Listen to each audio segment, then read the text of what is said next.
Dispensaries are full of stuff people love to steal: cash and marijuana. It's why Denver has a law requiring cannabis businesses to have more security measures than other businesses do. Our Evan Krugel found that not following the rules is costing businesses thousands of dollars, even if they never get robbed. It is a crime of opportunity. A recent smash and grab at a Denver dispensary. But these thieves didn't get away with much because this pot shop locks up its stash every night. Businesses that are selling marijuana or have marijuana, they have to store it overnight in a safe.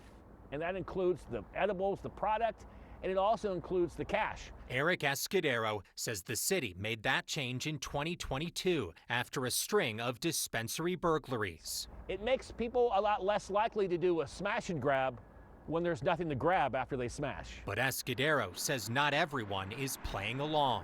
Yeah, unfortunately, we haven't had 100% compliance like we hoped from the marijuana industry with these new rules for safe storage, which actually protects them from losing their product. That includes this McKenna dispensary on South Broadway, which was burglarized last year. Records show 6 days later, the city showed up for an inspection and found the dispensary was not using a safe after hours. There has been a few businesses that the city has unfortunately had to take enforcement action against after repeatedly warning them, trying to get them in compliance, and unfortunately we had to get to a place where there was a need for enforcement. 2 other dispensaries are now being ordered to pay a combined $20,000 in fines. McKenna's case is still pending, but Escudero says 2 years into the new rule, it's time for businesses to get on board. And so the last thing we want to do is shut down a business and have people lose their jobs.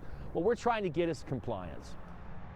Now, we did stop by McKenna today. A store manager told me she was not aware of any of these violations and passed along the general manager's number, who so far has not responded. Kyle. So I feel like Denver's entire story these days is the way that federal rules impact the city. So obviously, under federal rules, it's difficult for these dispensaries to be able to bank. So that's why they often have lots of cash. So Denver has to come in and deal with the situation where people know they got fat stacks of cash in there. And those storage systems are certainly not cheap. So you've got this situation where they're having to pay tens of thousands of dollars to create a situation where they can hang on to their tens of thousands of dollars. All right, I'm Krugel. Thank you very much. You bet.